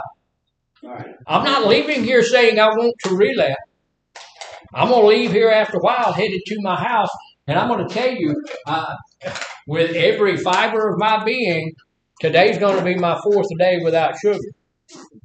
What I want to do is stop by. There's about 19 little stores on the way back, and spend $7-8. My sugar was dropping the other day, and I actually had to get something, so I stopped at one of those little get it and go broke stores. I got a little thing of nuts, mixed nuts, and a little candy bar to help me out there, and it was $9 and something. Yeah, dude, that's terrible. But I'm not going to be able to rationalize things. If I continue, I need to get out of that. You can rationalize yourself into anything. This is the only fun I ever have. Why am I going to go back to old people? They're the ones who really care about me. They were there when nobody else was there. That's because you had some drugs in your house.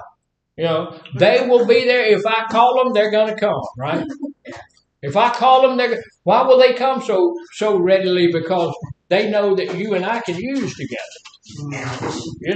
So we can rationalize all of that stuff. I had a guy tell me one time, we were in group and all of that stuff, and I said, look, you need to stay away from old people, places, and things and all that. And he raised his hand, and I said, yes, sir. He said, that's your opinion. Wow. Okay. It is my opinion. It's opinion, though, that's backed up by years of study and by 352 AMA doctors. And all of these people, the DSM-5, y'all know what that is? That's the Diagnostic Statistical Manual 5, which has all the medical things, all the diagnoses that we want, that we need to have when we're diagnosing people and everything. It's all in there, and that's from all of those people. So it is an educated opinion. Okay? So that's why I say we need to know about our own addiction. When we know about our own disease, we won't be looking at somebody else that's telling us the truth and say, well, that just ain't true. Okay, it may not. Actually, it may not be in your life. But you need to know that for 99.99% of us, it's true in our life. Right? We can't. There's some things that we can't do. There's some people we can't know. That's in an old Christian hymn. There's some places I can't go, and there's some people I can't, and you can't. So we just need to know that. So here's how do you overcome rationalization and all that. We talked about it a little bit already. It requires a complete shift in our perspective. We need to be able to put into our vernacular, our verbiage, things I cannot do. There's some things I just can't do. I can't go to the bar. I cannot go to the bar. Why can't I go to the bar? Because I'll get drunk. Because I'll get drunk as a monkey. They've got everything in there that I want. And look, I thoroughly enjoy the bar. I'm not only addicted to alcohol, I'm addicted to the bar. I'm addicted to that lifestyle. I'm addicted to, when I used to drink a lot or drink at all, I'd grow 4 inches. I would be 6'2". Yeah. And I'd gain a couple of pounds. I used to do a lot of fighting because, I'm 6 foot. I had that small man complex. I'm gonna beat somebody up. I'm looking for the big guy in there. I'm gonna beat him up, and it was not good. So I was addicted to that lifestyle, addicted to that behavior, addicted to the excitement that brought me. So I need to realize all of that stuff, and I need to go talk to some people about it if I need to. And look, there are some another one of the things that's really a barrier for us is social environment and the enablers who are in your life. Who do you think the enablers in your life are? The ones that drink around you. The ones that drink around you, ones that drink with you. Yeah. Those are enablers, but they're second tier enablers. Say it again. People that make up excuses. People who make up excuses for you. Yeah. My dad was an enabler. Yeah. The ones that help you pay for your addiction and stuff. Yeah, the people who will help you pay for your addiction, who will buy you drinks and do all of that stuff, or your mom who will call and say they can't come to work today. They're enabling you. Or the mom, when you call her up and say, hey, and we used to have to do this when I was way back yonder, and say, hey, we can't make it to the end of the month. We need a $20 bill. Yeah. Or $100 bill, and she sends you that $100 bill. Yeah. Is it okay for you to give money to your children? Yeah, but not for But that. today, Not- what not for $20 really in a cup? I mean, if you know they're And you acting ain't got their the other addiction, that's when my 300. dad like cut me off. Like was like, I'm not gonna enable you. Yeah. That's exactly what he said. Good for him. I will tell you this, y'all know I've been married for 52 years. My wife is decidedly not an enabler. Never once. You know, if I ain't going to work, you might lose your job because I called your boss, told him you were drunk. How about that there? Yeah, you know, she never has that because her dad was an alcoholic. Her mom was a hyper enabler. Those people will cause you to be able to stay in your addiction without the consequences that you need to have. Yeah. We don't. We're here today. Most of us are here today because of the consequences that our drug use has brought into our lives. Yep. Yeah. That's true. You know, probation will send us here. Parole will send us here. Our moms, our dads, our spouses will send us here. We'll send ourselves here. Yeah. But if you look back, it's all about the consequences that our drug use has brought. We do not need enablers in our life. But people will enable you and then tell you they enabled you because they love you. But what they're doing is killing you. Yeah, right. Yeah. Yeah. So we need what are you going to do with the enabler? Love them from a distance. Love them from a distance. Yeah, that's a good plan. You know, I still love my brother, love my 5 sisters. One of them dead, but I love all of my brothers, and I love my sisters. And I don't know where they are. Yeah. I don't have any. Last time my little brother came over to visit me one time. He finally tracked me down. He came and visited me, and he said, "You know what I'm gonna do?" I said, "No, I know idea." He said, "I'm gonna buy me a RV trailer. I'm gonna park it out there on your land." I said, no, I ain't gonna happen. We're not. No, you're not doing that. You know, you can't do that. So, You will be unhappy. here's the deal. If Mama uses, can I go back around her? No. No. That's a social environment. Whoever is using all of those things, I can't go about them. Recovery is immensely affected by the social environment. Where I live, where I go, makes a difference in my life. It makes a difference in your life even if you are not in recovery. But if you are in recovery, it makes a huge difference in your life. Sometimes we have to engage in what's called a geographical escape. Yeah. Sometimes I have to get away from those people. Yeah, I don't work unless you do. I can't. Yeah. And I go back to looking and it's No, I would go, yeah, I've been through Lufkin, Yeah. and that's a really good descriptive of I've been through there. Yeah. Yeah. So, that's how we overcome it. Social environment, recovery is immensely affected by that. Friends, family, or even the societal norms an individual is surrounded by can facilitate addiction. One of the big we just do a lot of drinking in Texas. We do a lot. It's the thing to do. After school, after work, after any day that begins or ends with a Y. Yeah. You know, I was yeah. Every day, there's always. If you go down to the little, just go to the little store over here. Like I tell you, it's way too expensive. Don't try to buy anything out of there, but just stop and look. You'll see at about 4:30, 5 o'clock, you'll see hundreds of guys and gals walking through there, buying a beer, putting it in a little sack. And I was coming to work this morning, and I passed by a guy who had something in a sack. I'm thinking, oh, okay, you can't tell what it is, but it looked like a big can of beer. Yeah, you know, it was about 7 o'clock this morning. I'm going, okay. That's So, when they start selling beer about 7. say it again. They start selling beer about 7 o'clock. Yeah.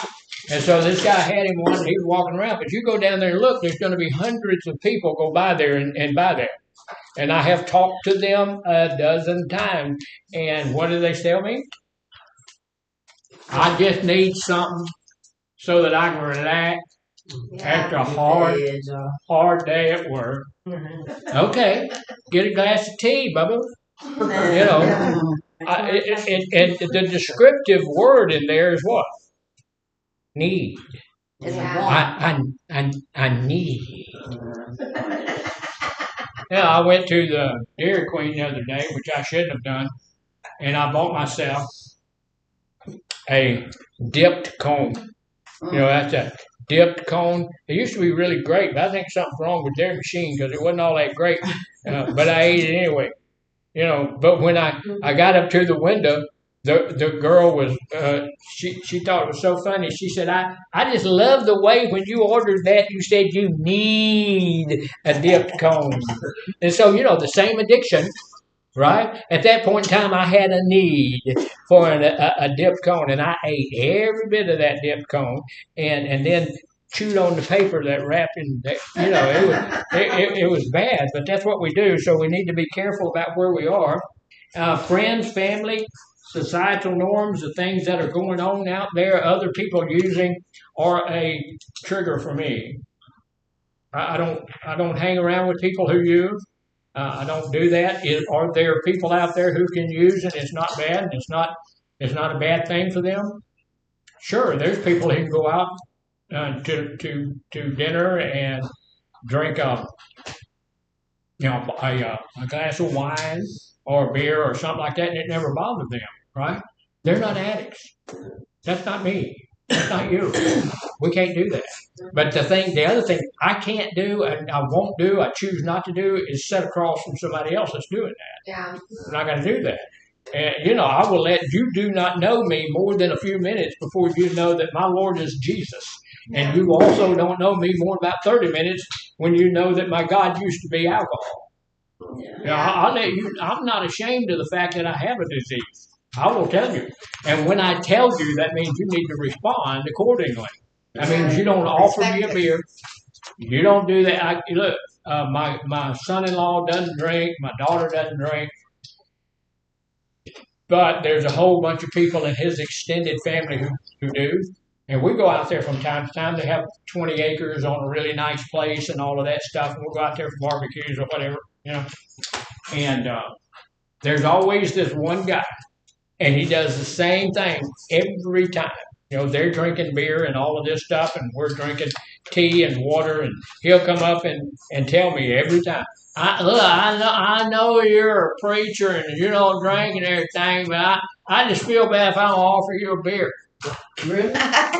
And I've talked to him and said, really? You feel bad because you're not trying to force me into drinking alcohol and you know I'm in recovery and, get out my face.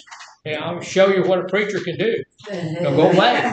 But he every time, I'm telling you, about 17 times he's done that. Come up.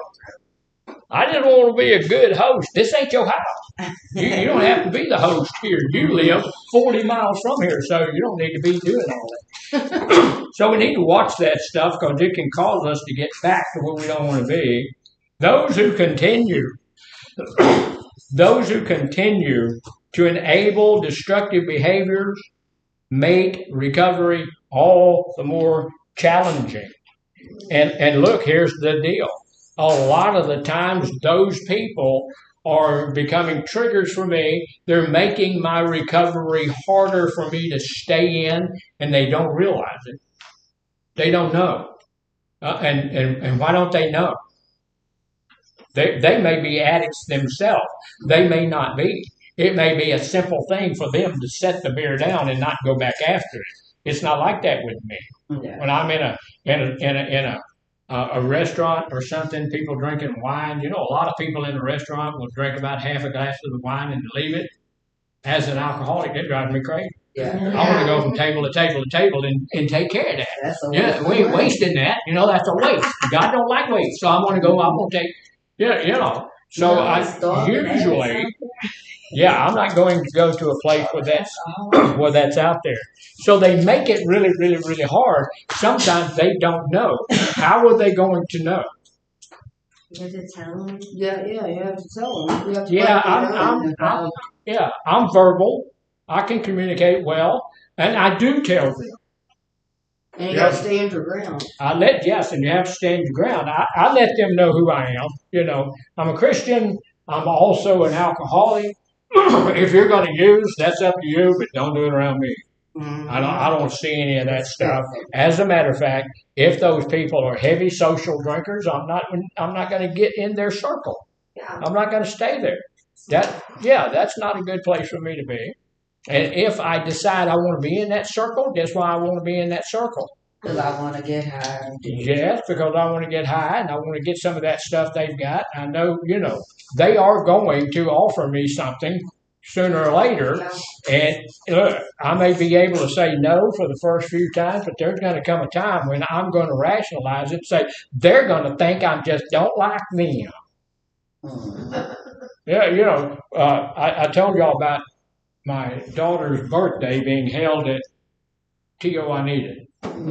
Never been in there before because I knew what it was, but we went in there because it was her birthday party. We weren't there 10 minutes. We got up, we got our stuff, Happy birthday, I'm here. we got out of there. And everybody knew why. But it ran through my mind, man, they must think we're stuck up or something. You are. And then it ran through my mind, I don't give a flip what they think. I'm getting out here. God protect us. This ain't my place. So I'm going. So how do you overcome social environments and all of that kind of stuff? And how do you overcome all of these enablers? Walk away. You need to understand. Say it again. Don't go around them. Don't go around them. That's a good idea. Yeah, just don't go around them. But understanding the role of the enabler is key.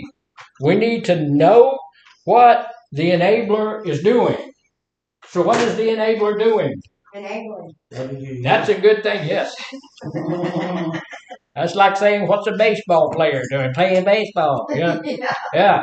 The enabler, she said, is enabling. Yeah.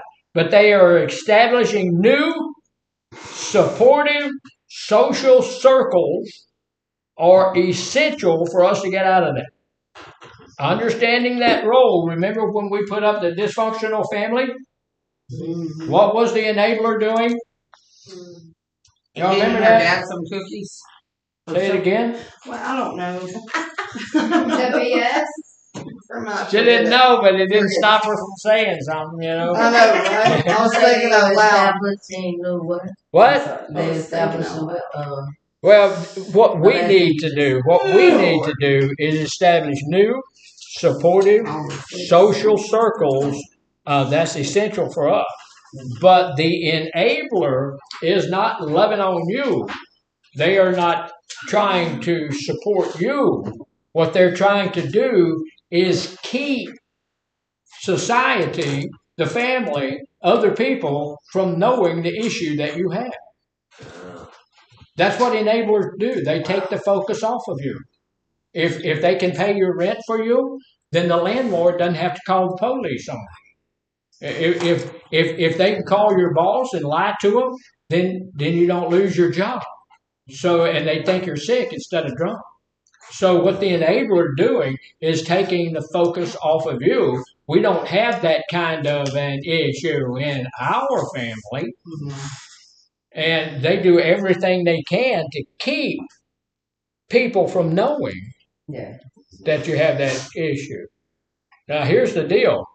What does the AA book tell you? Agree. All sorts of stuff. Yeah, a lot. But it also tells you you're only as sick as your secrets. Right? You're only as sick as your secrets. So when we leave this place and determine that we're not going to let anybody know that we have an issue, that's going to be an issue. Yeah. Right? We need to be honest about who we are. Do you have to go and have it written on your forehead and all of that kind of stuff? You don't have to, but you also need to be able to just share that. I'm an alcoholic. Yeah. I don't have to share that, but I do because it stops a lot of the enabling stuff. My people can't enable me because everybody knows who I am. Everybody knows I have an issue with alcohol and a little bit of drugs, although y'all know that alcohol is a drug. So I do have a problem with alcohol, and I've done my share of marijuana, and I let people know that. So so they can't. My family can't hide the fact that I'm an alcoholic and an addict because I'm too verbal about it. Yeah. I can understand. It's a shame-based thing. Is it a shame or is it a shameful thing that we have this disease? No, it's not a shameful. It's a disease, for goodness sake. However, have we done some shameful stuff when we were under the influence of our disease? Absolutely. Yes, of course we have. And so, that stuff is shameful. So we don't need to be so verbal and look, I broke into a service station. No, we don't need, but we do need to let people know, look, I'm an addict. I have some issues. I don't drink. That's the best way to start it out. I tell people, look, I don't drink, don't smoke. If I do drink, I'm going to beat you up. If I do drink, I'm going to get drunk. You might as well, if you give me one beer, you might as well call the police. You're going to need them. Yeah. So I let them know that that's not a plan. And if you want to drink, that's fine. You drink, but I won't be here. The moment you get a beer out of the icebox, or the moment you do, I'm gone. I'm not staying here. We go once a year to my sister-in-law's house for Christmas. Once a year. She comes over to our house, and she and my wife get together because they're sisters. But we go to their house once a year to get our loot. We'll take their loot over there to them. And after about, we're there an hour and a half, something like that. And then the beer comes out. When that comes out, I'm gone. Yeah. I don't need to celebrate the birth of the Lord Jesus by getting drunk, but I will. So you had a question, comment, or snide remark? Did you have? No, it's funny. He said, This, snide. this dude one time he was telling me a joke, and he said, I don't drink, I don't smoke, and I don't cuss. He said, damn, I left my cigarettes at the bar. I was like, oh my god. All right, y'all didn't hear that over at South, and you're richer for it. So we don't need to do those things. We need to understand that, look, we need to establish key, new, supportive social circles. Yeah, that's essential.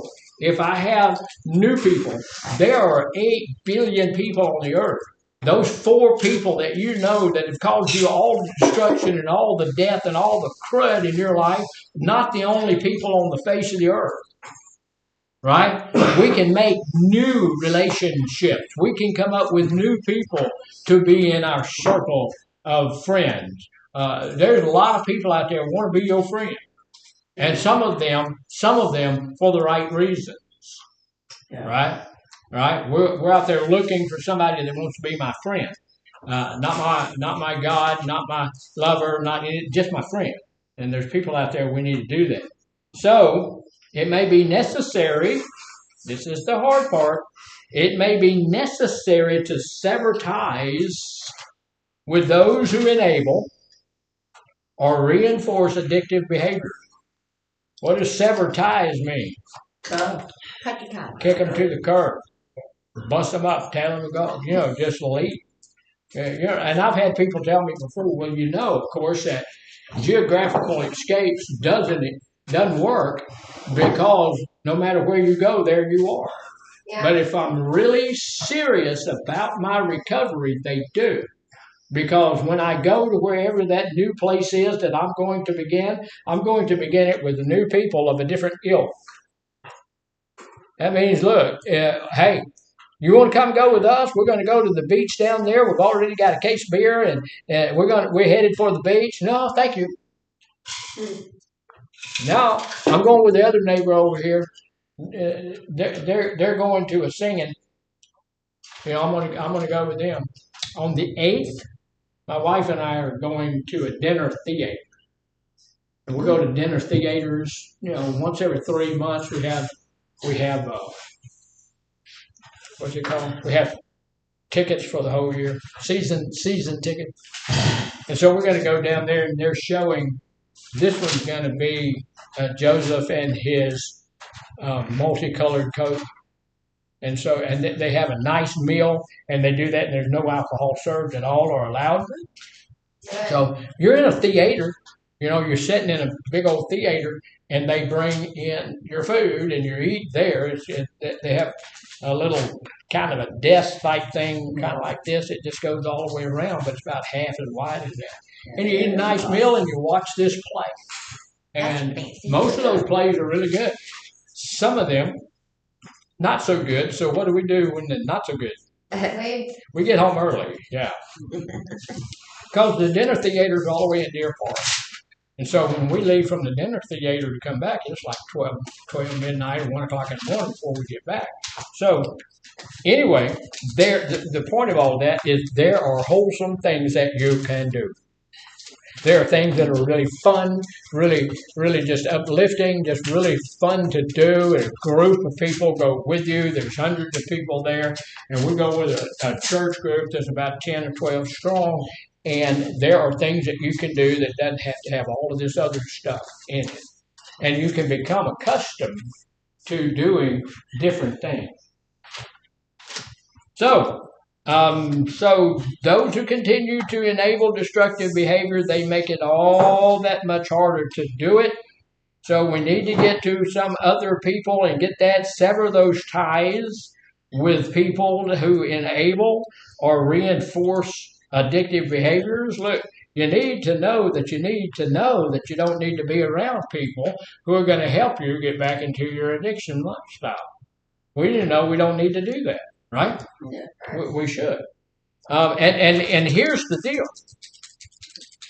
This is what's sad to me, is that we do know that there's not a person in this room, there's not a person at South that doesn't know that. We will stand against the idea sometimes, but we still know that. There's no dummies in either one of these groups, and we know that we should not be going back around those people. Mm-hmm. But we're going to. I've had so many people tell me, well, Nathan, I've learned my lesson. I ain't going back around. And then, 3 months later, they're back in recovery or back in treatment. And I said, what happened? Well, I've seen some. I didn't have any other place to go. Right? That's the only place in the world I can live. Look, I'm going to tell you something. I'm not being facetious. If you drive around Beaumont, there's some really nice bridges out there. I'm going to do what I got to do. I'm not going back to be in your house when you're a drunk. I'm not doing it. Yeah. So with enabling, like I say, what if nobody drinks, nobody do drugs? Can they still be an enabler? Yeah, should you still, or is it that they're just trying to help you and want what's best for you and don't want to see you on the street or don't want to see that? There's some people like that, right? There's some people there that just yourself. Yeah, there's some people there that want to help you, want to make sure that you're doing what's going on right. But if you go into that situation and you relapse and you go over there and get drunk and they call your boss, then they're your enabler. And you need to look at that. You need to know what enabling behavior is. And you need to get out of there. We talked about that the other day when your kid is drunk on the side of the road and they call you. Yeah. Okay. And they're drunk. They're doing the right thing. They pulled over in the rest area and they called you up and say, "Hey, I was driving my car home, but I pulled over in the rest area. I can't drive anymore. Would you come get me?" And everybody in the class said, "Well, I go get them." Yeah. What is that? Yeah. It's enabling. Because the kids gonna come home and even look. And I've had people tell me 1,000 times, well, they ain't gonna enjoy the trip home. I'm gonna eat them alive on the way home. I'm gonna when I get them home, I'm gonna let them. I might even give them a whooping. Yeah, is that the consequences that they know? That's keeping them from the consequences. You're trying to give them your consequences, but that's not the consequence. No, and the next time they know, you know what? If I get drunk and if I drive my car home, all I'm gonna get is yelled at by my mama. And so they go, and on the 10th or 12th time, or maybe the 30th time, it's the police that call. Say, hey, we got this dead kid out here. He kind of look like yours. Yeah, been out here all this time. And then we have the audacity to go to the funeral, cry and moan and beg. We did it. We enabled them to the point where they knew they ain't gonna get no. Yeah, there ain't nothing gonna happen to me. My mama loved me. She loved me, loved me, loved me. She'd get down on her knees and she hugged me. She loved me like a rock. Y'all remember the song? Yeah. Y'all remember the song? Yeah. I know what you're talking about. Y'all listen to good music. Yep. She loved me, loved me, loved me, loved me. So anyway, we have to get to those things. We have to understanding. In some cases, we have to tell people bye. Look, we did this to ourselves.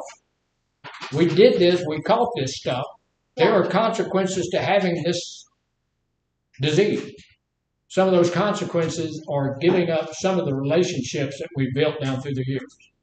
We have to do that. We have to be willing. It takes a really strong person, really somebody committed to their recovery, to be able to sever ties with people. And look, I always say, Mama, it doesn't have to be your mom. Just that good friend that's down the road from you. My friend is Charlie Webb, back in Mississippi. I had to sever ties. I don't know what Charlie's doing. Last time I talked to him, he was a private detective back in Mississippi.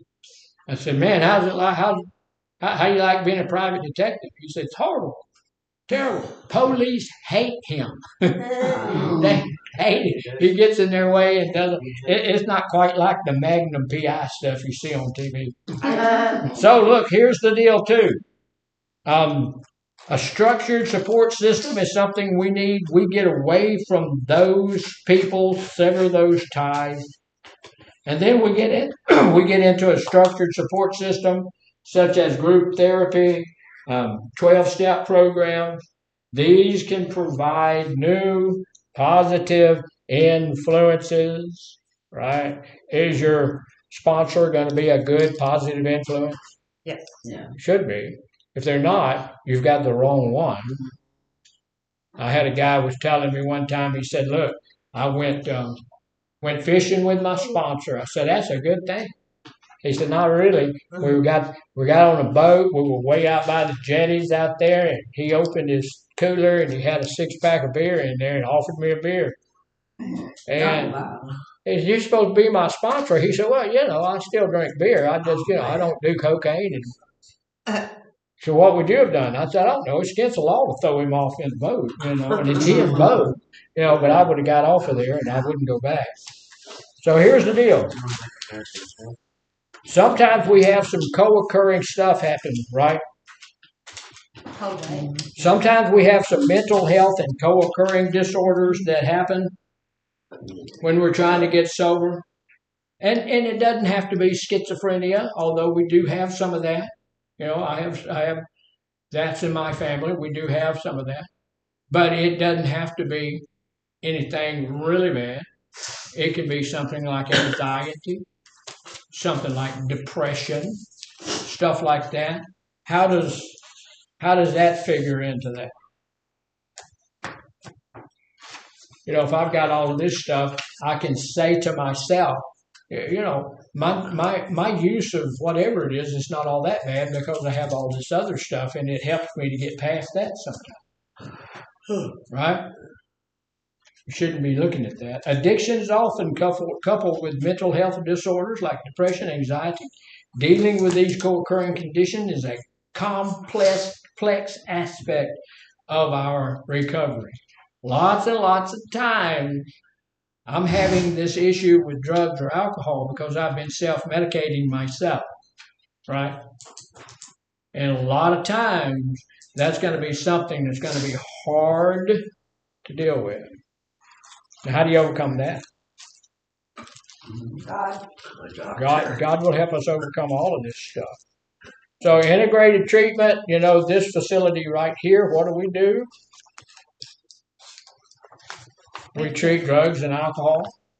If we have co-occurring disorders and all of that kind of stuff, we have Miss Sierra, who is a mental health professional, and we go see her if she sees fit, or if she's overwhelmed or something with too many clients or something, we go to Spindletop.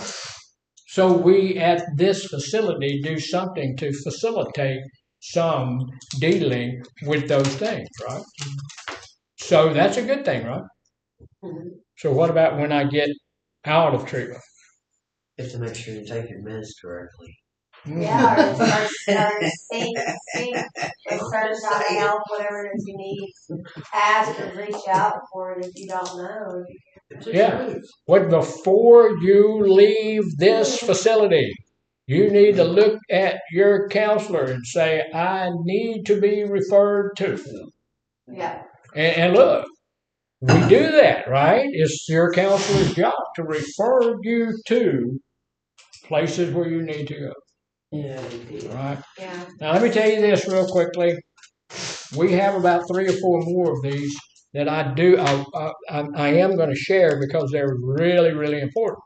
But we're not going to share them today because we don't have the time. But we will be sharing those beginning again on Monday morning. Now, I'm going to talk to my boss and some other folks. I don't know how we're going to be doing it next week. But if things work out, then I'll probably be over there at South, headed back this way. I haven't been over there in a long time because, been over here. So it may be on the TV here next week. So turn in your sign-in sheets, and we'll be out of here for the weekend.